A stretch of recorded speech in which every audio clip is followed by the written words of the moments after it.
Adelante. Así que, y ya debemos de estar al aire. Muy buenas noches, gente. Muy buenas noches a todos. Estamos en el mes de noviembre, mejor conocido como Movember. Hay que usar este bigote para hablar de cáncer de próstata y sobre todo de sensibilizar a la población acerca de la detección temprana del cáncer de próstata. Y por eso tenemos un gran programa el día de hoy. De entrada, saludo a mi compañera de todas las batallas, Nayeli Ochoa. Muy buenas noches. Hola, Adolfo. Muy buenas noches a todo mundo. Y me complace presentar al doctor Edgar Beltrán Suárez. Déjenme decir un poco sobre él. Bueno, pues él es egresado de la FES Iztacala, con un alto rendimiento de estudios universitarios en la Universidad Nacional Autónoma de México, mismo factor que lo hace integrante al programa de alta exigencia académica y del programa de iniciación temprana a la investigación. Él cursó la especialidad en neurología en el Hospital Juárez de México. Esta situación le abre las puertas para ser jefe de residentes en neurología de 2003 a 2004. Y me gustaría platicar un caso súper peculiar que nos estaba diciendo. Si ustedes se enganchan con esta plática, pues les quiero comentar que el doctor lo pueden escuchar también en Radio Ibero todos los martes de 10 a 12 de la noche en Radio Mórbido. Pues habla de cosas de medicina y algunas cosas de terror. Entonces, ojalá que les guste nuestra plática y pues vamos empezando. Bienvenido, doctor Beltrán. ¿Qué tal? Muy buenas noches. Sí, a veces hablar de la próstata para los hombres mayores de 50 años puede resultar también un tema de terror, pero de eso se trata, de que hoy vamos a quitar todos esos velos y vamos a ver que es algo muy natural. Excelente, doctor. Pues ese es el mero tema. Y fíjate a mí que algo que me da muchísimo miedo es ver cuántos varones hay en el mundo que no saben ni qué es una próstata, ni que tienen una, ni para qué sirve. Así que si partimos de lo más básico, por favor, ilumínanos. Claro, mira, la próstata es una glándula que está ubicada por debajo de la vejiga y enfrente del recto. En realidad, la vejiga es un órgano donde se acumula la orina y saca la orina a través de una pequeña manguerita a la que se le conoce como uretra. Bueno, pues debajo de la vejiga está esta glándula que está rodeando el conducto, se llama próstata. Los clásicos la describen como que tiene un tamaño y la forma de una nuez y un peso aproximado de unos 20 gramos. Esta próstata tiene varias funciones, esta glándula. Realmente se considera una de las glándulas sexuales, junto con las glándulas de Cooper, las vesículas seminales y algunas otras, y realmente lo que hace es producir un fluido, un líquido que también contribuye al eyaculado. De lo que se produce en el eyaculado, prácticamente el 80% lo produce la vesícula seminal. Una buena parte también lo da la glándula prostática, y en la glándula prostática viene toda una serie de líquidos y de sustancias que van a favorecer el cuidado y la calidad del semen para la fecundidad. Protege contra infecciones, entre algunas otras funciones. Ok, qué interesante. Bueno, o sea, ahorita ya que lo tenemos ubicado y que todo el mundo sabe por dónde se encuentra, y si los varones no lo saben, pues ya por favor ya se dieron un poco más de idea. Ahora, obviamente como cualquier parte de nuestro cuerpo, pues puede tener enfermedades. O sea, ¿cuál es lo más común que podría tener la próstata de enfermedad? Claro, la próstata tiene 3 grandes enfermedades. Vamos a hablar primero que nada de la prostatitis, que es la verdadera inflamación de la próstata. La prostatitis ocurre más bien en la gente joven, sobre los 30, 35 años. Y es que realmente es una, de verdad, inflamación prostática. Y esto ocurre casi siempre asociado o no a presencia de bacterias. Por otro lado, hay otra gran enfermedad que es la hiperplasia prostática benigna o el crecimiento prostático benigno. El crecimiento prostático benigno, como su nombre lo dice, no tiene nada que ver con el cáncer, está exclusivamente relacionada con el crecimiento normal de la próstata. Y esta ocurre más o menos a partir de los 50 años. Esto ocurre como una proliferación normal, es algo esperado, como tal no es una patología. Y mucha gente lo confunde porque dice, es que tengo la próstata inflamada. No, bueno, pues tienes 52 años, lo más probable es que la tengas solamente crecida. A veces a mis pacientes les pongo el ejemplo y les digo, si afuera de la consulta estuviera el señor, no sé, Hernández, un señor de 82 años de edad, y yo le di a mi secretaria, el señor Hernández es un señor que tiene canitas, que ya está un poquito arrugado y que tiene la próstata crecida. Le iba yo a atinar a todas. Pues no es que le atine, es que es algo esperado que una gente de 82 años, bueno, pues tenga un poquito de arruguitas a lo que se ha hecho algún arreglo, ¿no? Etcétera. O que ya tenga un poquito de canas, etcétera. Bueno, es algo completamente normal dentro del proceso de ser más grande en edad. De igual manera, la próstata, a partir de los 50 años, lentamente va creciendo en volumen. Por sí solo no es una patología. Algunas veces llegamos a ver personas que hacen ultrasonidos y que hacen diferentes cosas y se sigue empleando esa clasificación en donde les llamamos, según el tamaño de la próstata, grado 1, grado 2, grado 3, grado 4. Pero realmente para nosotros no es lo más importante. Evidentemente hay cosas para las que nos sirve saber el tamaño de la próstata, pero para otras no. El problema con este crecimiento prostático benigno es que va obstruyendo el conducto urinario lentamente. Se va haciendo estrecho, se va haciendo más cerrado. Y eso va ocasionando que lentamente se vayan ocasionando síntomas urinarios. Chorro delgado, dificultad para orinar, chorro intermitente, entrecortado, falta de fuerza. Entonces, eso va haciendo lentamente progresivo los síntomas hasta que llega un momento en donde el paciente comienza a retener en mayor cantidad de orina en el interior de la vejiga. Y entonces eso hace que el paciente vaya a orinar más frecuentemente, que se quede con ganas de seguir orinando, es más fácil que tenga infecciones de vías urinarias y entonces el paciente no vacía completamente la vejiga, se tiene que despertar 2 o 3 veces en la noche y los síntomas van progresivamente aumentando. Y finalmente, la tercer gran enfermedad de la próstata es el cáncer de próstata, que es muy importante en este mes porque es cuando hacemos más promoción para la detección oportuna. Y desafortunadamente no existen síntomas tempranos de la enfermedad. Cuando el paciente tiene un síntoma de cáncer de próstata es porque la enfermedad ya está muy avanzada. Es porque ya tiene dolor en los huesos y justamente ya no queremos seguir viendo ese tipo de pacientes, pero desafortunadamente siguen existiendo. Más o menos a partir de los 70 años ya aumenta hasta en un 80% la probabilidad de tener un cáncer de próstata. ¡Wow! ¡Qué tema! Ok, entonces, de estos 3 padecimientos, uno es un tema infeccioso, otro es un crecimiento normal, que me imagino que en algún punto se puede operar para tener una vida más cómoda. Claro, como decíamos, hay momentos donde nosotros tomamos la decisión de intervenir. Por ejemplo, la realización de los ultrasonidos de la vejiga y de la próstata para nosotros tiene 3 finalidades básicas. Una, pues sí, evidentemente saber el tamaño de la próstata, claro, nos ayuda, nos orienta. Pero 2, nos ayuda también saber cuánta orina le cabe a esa vejiga. Y 3, cuánta orina hay después de que el paciente fue a orinar. Lo ideal es que si el paciente con vejiga llena tiene, pensemos, 200 mililitros. Al ir a orinar, el paciente debe de vaciar completamente la vejiga. Tal vez se puede quedar una pequeña cantidad de orina estancada, tal vez un 10%, máximo. Algunos libros todavía dicen un 15%. Pero si hay más del 15% de orina estancada, esa vejiga se está esforzando para vaciarse y no lo está consiguiendo. Porque la próstata está obstruyendo el conducto y aunque la vejiga se esfuerce, se sigue quedando una mayor cantidad de orina estancada, una mayor cantidad de orina residual. Y eso lo que va condicionando a nivel de la vejiga es que, como músculo que es finalmente, se va haciendo un músculo cada vez más gordo, más hipertrófico, más grande. Y al hacerse de estas características, va perdiendo fuerza. Y ahí es un punto muy importante, porque a eso le llamamos lesión vesical. Y la lesión vesical es irreversible, ya no hay forma de detenerla. Entonces, antes de que se presente eso, nosotros intervenimos.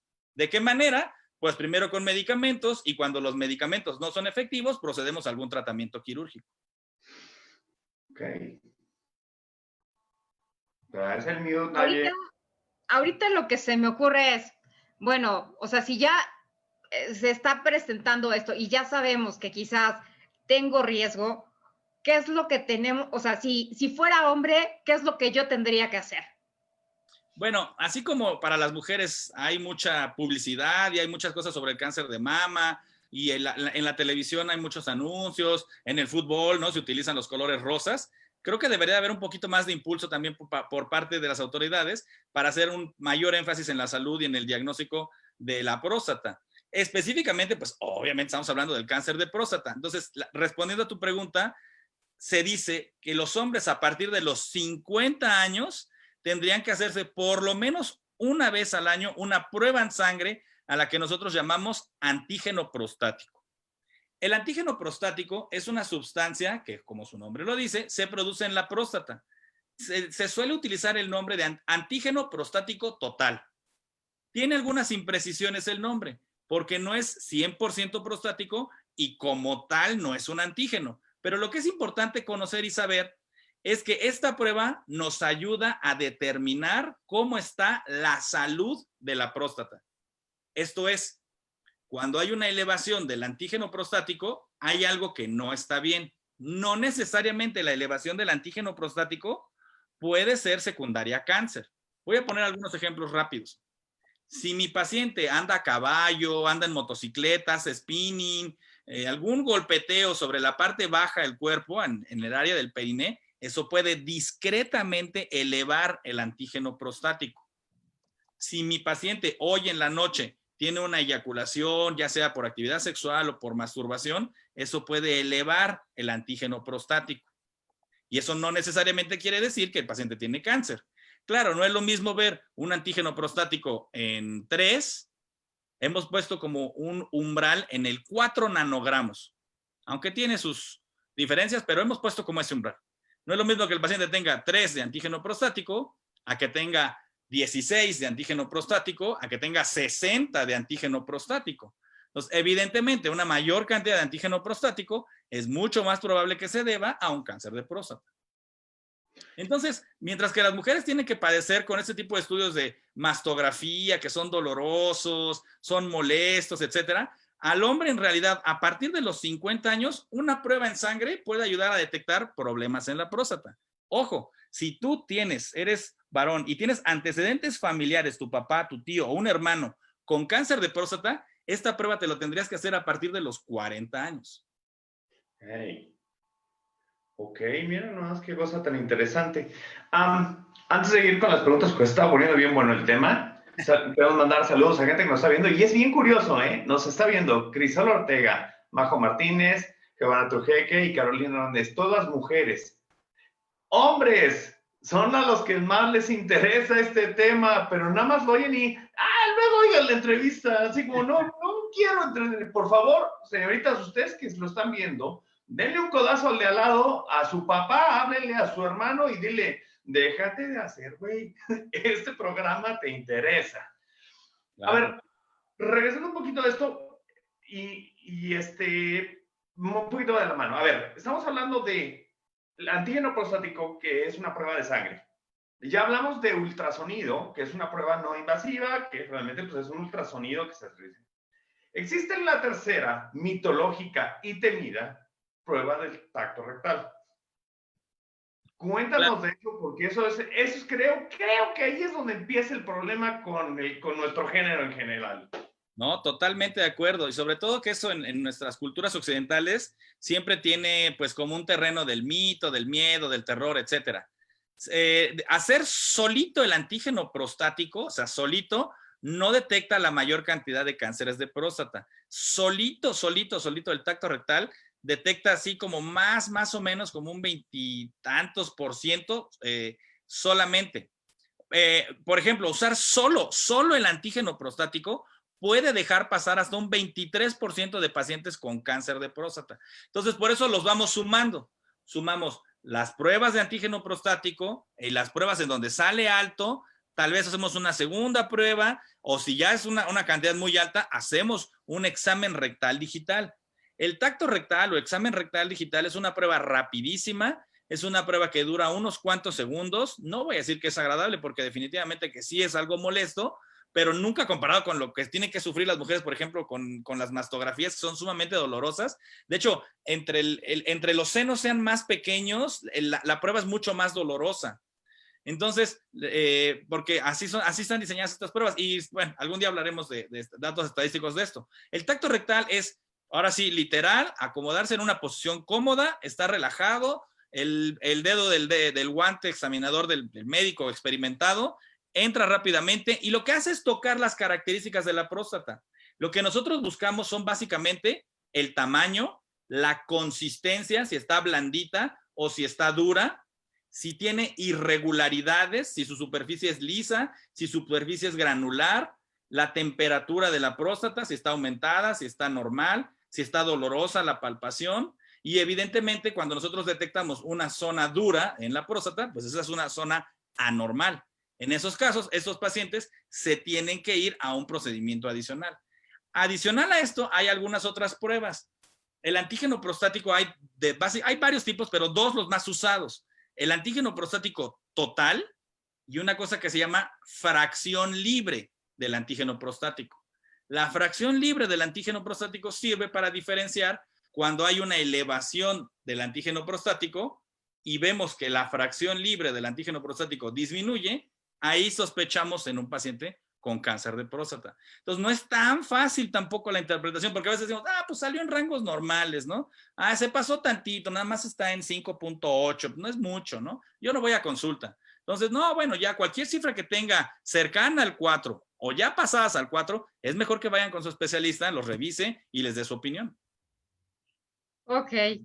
Ahorita, la primera pregunta que se me ocurre, doctor, ¿por qué, o sea, el antígeno prostático me sacan sangre?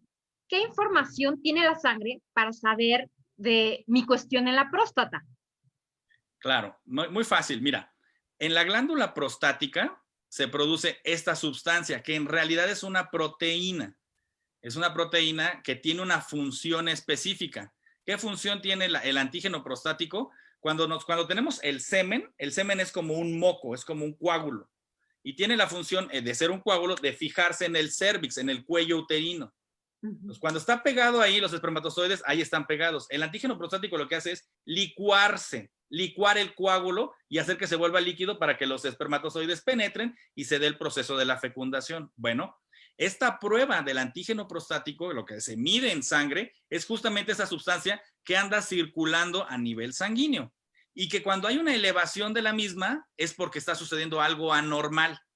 Por ejemplo, un paciente que trae sonda, todo el tiempo la sonda está lastimando la próstata, todo el tiempo. Y entonces las glándulas, específicamente los acinos, que son el término médico que se utiliza, se están lastimando y secretan una mayor cantidad.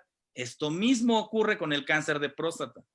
Cuando hay una tumoración chica, mediana, grande, del tamaño que sea, los acinos prostáticos se están como rompiendo en su barrera y están como secretando una mayor cantidad de antígeno prostático. Por eso es que nosotros, en un paciente con un cáncer de próstata, encontramos una mayor cantidad sanguínea de antígeno prostático. Ok. Muy bien. Ahora bien, ya que llegamos a hacer un grado de conciencia sobre la gente de que vaya haciendo su antígeno, que se acerque al médico profesional para poder interpretar los estudios, vea si necesita hacerse algún estudio adicional. Y aparece ahora sí el cáncer de próstata, que por si fuera poco, también como género somos rebeldes. No, a mí nunca me va a pasar eso. Eso pasa en las películas, ¿no? Y les pasa a los señores que no se pueden, no les puede pasar a cualquiera para pronto. ¿Qué mortalidad tiene el cáncer de próstata? Sí, fíjate qué dato tan importante. Se dice que el cáncer de próstata es la segunda causa de muerte en los hombres. Más o menos estamos hablando de 8 muertos por cada 100,000 egresos, por ejemplo, en el Instituto Mexicano del Seguro Social, están relacionados con la próstata. Eso ya a nivel global, mundial, da una tasa de mortalidad de 11.3 por cada 100,000 varones. O sea, la cantidad es brutal, es impresionante. Tiene algunas ventajas y desventajas. El cáncer de próstata es una de las primeras neoplasias, uno de los primeros cánceres que fue detectado como hormonosensible. Así como la glándula mamaria y el cáncer de mama también son hormonosensibles, o sea que cuando manipulamos las hormonas en el sujeto se modifica el cáncer, la glándula prostática también. Entonces, eso nos da también que la sobrevida atendido a tiempo del paciente puede ser muy buena y con una buena calidad. Pero entonces, si estamos hablando que es tan frecuente, estamos hablando que el promedio en años de cáncer de próstata es más o menos a los 76.5 años, se están dando en los hombres de más de 40 años hasta 16 muertes por cada 10,000 hombres. Entonces es una cantidad brutal en hombres de mayores de 40 años. Pues son muchísimos los que estamos en ese grupo de edad. Chavales todavía. Claro. Bueno, que todavía voy para allá.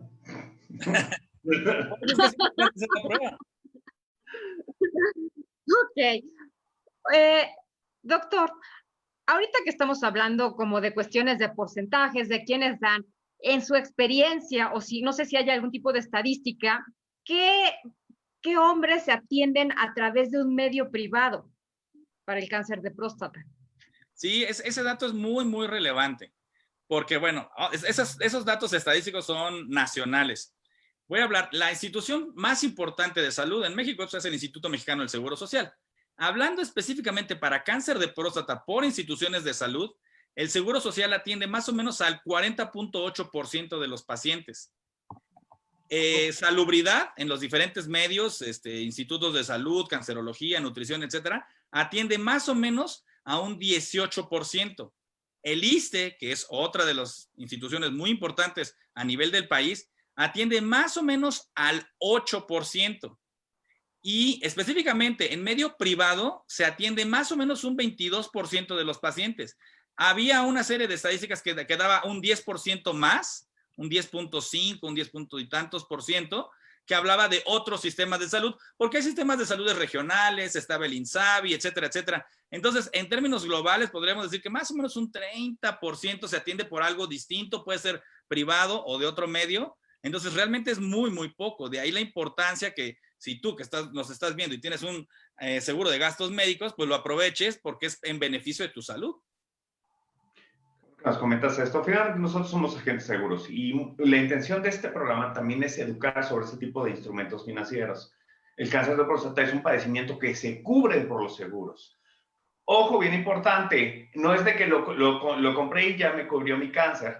Si ya lo tienes o ya tienes sintomatología, ya es demasiado tarde. Los seguros se compran con salud.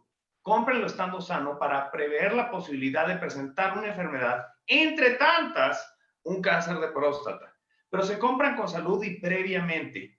Además, si uno compra un seguro de gastos médicos mayores, es probable que les pongan un periodo de espera. Esto significa que de manera inmediata no te voy a cubrir el padecimiento, sino puede ser que lo cubra con algún tiempo pasado la póliza, mejor conocido como antigüedad.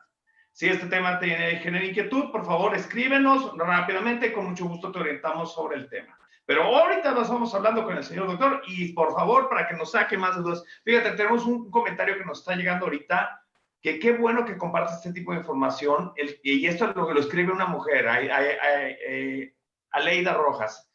Qué bueno que comparte este tipo de información, porque no solo le sirve a los hombres, sino también le sirve a nosotras como mujeres para tener conocimientos para nuestros familiares, hijos y parejas.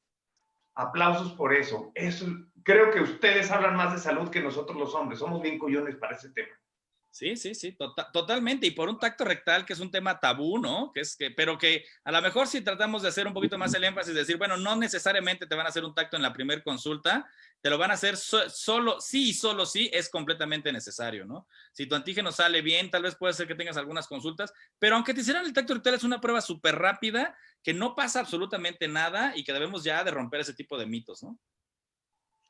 Exactamente, o sea, la verdad es que como que yo veo siempre a los hombres que tienen mucho miedo cuando nosotras las mujeres cada año a partir de cierta edad te dicen tienes que ir sí o sí, ¿no? Y la mastografía mínimo 40 años, si no es que tuviste alguna herencia y pues la verdad sí es dolorosa, o sea, sí que te apachurren no es muy lindo. Sí. Ahora, platíquenos, doctor, en cuanto a los tratamientos de próstata, porque ahorita me sonó, o sea, dijo, tiene una cuestión hormonal, también se hace como con algunos cánceres de mama que se tratan con hormonas. Totalmente. Vamos a hablar que hay diferentes grupos en los cuales clasificamos a los pacientes con cáncer de próstata. Ya vamos a dirigirnos exclusivamente a ellos. Nosotros utilizamos una clasificación cuando obtenemos un diagnóstico ya del cáncer de próstata. Normalmente en un paciente que va iniciando, lo que hacemos es que hacemos una biopsia de próstata. Y en la biopsia de próstata obtenemos una calificación del grado de agresividad del tumor. A esto le llamamos clasificación de Gleason. Y es una clasificación que va como las calificaciones de la escuela, del 6 al 10, en donde el 10 es el más agresivo y el 6 es el menos agresivo. En términos globales diríamos que había 3 grandes categorías: bajo riesgo, mediano riesgo y alto riesgo. Entonces, dependiendo de eso y de la edad del paciente, va a ser el tratamiento que nosotros le vamos a ofrecer. Por ejemplo, voy a citar un ejemplo muy claro. Si yo tengo un paciente de 80 años de edad y le detectamos un cáncer de próstata de bajo riesgo, pues a lo mejor no lo voy a operar por simplemente su edad. Le voy a dar el mejor tratamiento posible para que mantenga su cáncer, como la gente dice, le gusta decirlo así, ¿no? Encapsulado. En realidad lo que va a hacer es de que va a evitar la progresión de la enfermedad. Y sí, efectivamente, se hace una manipulación hormonal, se hace literalmente una castración química. Con empleo de medicamentos se bloquean las hormonas masculinas. El 95% de la testosterona se produce en el testículo. Y con eso podemos mantener estable a los pacientes durante un buen tiempo. Muchos estudios hablan de algún tiempo promedio, pero va a depender del grado de agresividad. Si yo tengo un paciente joven, 52 años de edad, con un cáncer de próstata de un mediano riesgo y tiene, vamos a decir, una calificación del número 7, tal vez ese paciente tiene una expectativa de vida mucho más alta, tiene que vivir más años. A ese paciente le voy a ofrecer un tratamiento radical, una cirugía que nos permita quitar toda la glándula, con todos los riesgos que esto conlleva, pero que nos va a permitir darle o tratar de garantizar una cirugía curativa para el cáncer de próstata. La cirugía de próstata, la cirugía de prostatectomía radical, se puede realizar por muchos métodos. La tradicional cirugía abierta que seguimos haciendo y enseñando, la prostatectomía radical laparoscópica, esta que es con hoyitos chiquititos, 3, 4, 5, 6 hoyitos pequeñitos, o incluso la prostatectomía radical con el empleo de instrumentos como lo es el robot. Cualquier que sea el método, la finalidad que tiene es curar al paciente. Ojo, hay riesgos. Algunos de estos pacientes pueden llegar a quedar con secuelas después de la operación. Básicamente hablamos de 2, las más importantes: una dificultad para mantener erecciones y algún problema de incontinencia urinaria, desde una cosa muy chiquitita hasta tener que utilizar pañal durante tiempo indefinido. Entonces, hay que ser muy cautelosos cuando estamos ofreciendo la prostatectomía, porque evidentemente es un tratamiento que busca ser curativo. Si estoy viendo que es un paciente que tiene una etapa muy avanzada, aunque sea un paciente joven, el paciente le tiene que informar de los riesgos. Y entonces justo estamos entrando ya en el terreno de que cuál va a ser el tratamiento. ¿Va a ser costoso? ¿No va a ser costoso? Como estábamos diciendo, los seguros de gastos médicos, muchos de ellos cubren perfectamente todo tipo de tratamientos. Incluso hay cosas novedosas que se están ensayando y que ya estamos por reactivar en México sobre los tratamientos novedosos. Ok, bueno, buenísimo. ¿Qué vamos haciendo? Vean, nos está llegando una pregunta y yo creo que ya van a ser de las últimas porque se nos está acabando el tiempo. Adelante. ¿Qué pasa si no tienen próstata? ¿Qué pasa si se le desquitas la próstata? Bueno, nada, estamos hablando de un paciente que tuvo un cáncer, se operó y se le quitó la próstata. Nada, realmente no hay ningún problema. Lo que se busca básicamente es curar a un paciente con cáncer. No hay ningún contratiempo. Estamos hablando de que normalmente es gente que ya tiene cumplida su expectativa desde el punto de vista de los hijos. Estamos hablando de que no es que sea más susceptible a tener propiamente infecciones ya. Realmente la función que tiene es más para los pacientes en una etapa reproductiva, vamos a llamarlo de este grupo de edad, ¿no? Ok, buenísimo. Pues vamos cerrando, ya son las 7:29. La verdad es que se me fue súper rápido y fue muy, muy, muy ameno. Doctor, aparte, por lo que veo, eres muy activo también en redes, en Twitter. ¿Podrías decirnos tus redes? ¿Dónde te podemos seguir? Un poco más, platícanos, nos decías que tienes una columna o escribías una columna. Sí, fíjate que yo soy activo en redes sociales. Tengo como soy Géminis, tengo como dos versiones. Tengo la versión que hablo poco sobre temas de urología y que es pues más relajenta, que me pueden encontrar como @doctor_Beltrán, y tengo la parte académica, la parte seria, la parte donde me dedico mucho a hablar de cosas de medicina, de litiasis, que es otro de las áreas en donde tengo mucha mayor experiencia, es una de nuestras áreas de mayor interés. Soy el primer miembro mexicano de la International Alliance of Urolitiasis. Entonces, ahí me pueden encontrar como Urólogo Edgar, y ahí muchas veces nos toca resolver dudas y todo lo demás. Entonces, sí, siempre es muy importante estar al pendiente de la salud, ahí se resuelven muchas dudas, se utilizan muchos hashtags para esto, y la verdad es que las redes sociales nos ha permitido convivir con compañeros de otras partes del mundo e intercambiar experiencias. Muy bien. ¿En Facebook, en Instagram? Fíjate que en Instagram he dejado un poco de lado y soy muy selectivo en esas cosas porque ya me intentaron hacer un fraude. Yo soy como @doctor_Beltrán, pero fíjate que ya fui víctima por ahí de un intento de hackeo y de perfiles falsos. Entonces, en Twitter es mucho más sencillo para mí. Ok, buenísimo. Pues mira, de una vez aprovecho, te extiendo la invitación para que empezando diciembre, después de que acabemos con los temas de próstata, cáncer testicular, salud mental del hombre y todo eso, toquemos el tema de las piedras, porque es un dolor de cabeza y creo que dimos en el clavo con un buenazo en el tema. Sí, claro, yo estoy a sus órdenes, ya les tendré la oportunidad de contar todo lo demás. Pues, por favor, a todo mundo, no se le olvide, también nosotros nos encontramos en redes, estamos en YouTube. Suscríbanse, pongan like. Si ustedes se perdieron alguno de nuestros programas, ahí están todos. Tenemos a alguien que se encarga de siempre subirlos, aunque se queja, pero siempre los sube a tiempo. Entonces, le mandamos un beso a Carlos por hacer toda esa labor. Y también síganos en Facebook y en Instagram. Un beso, muchísimas gracias. Los esperamos la próxima semana. Estamos en Movember, recuerden. Muy buenas noches, Doc. Ese bigote bien importante. Chao, que estén muy bien. Bye. Bye.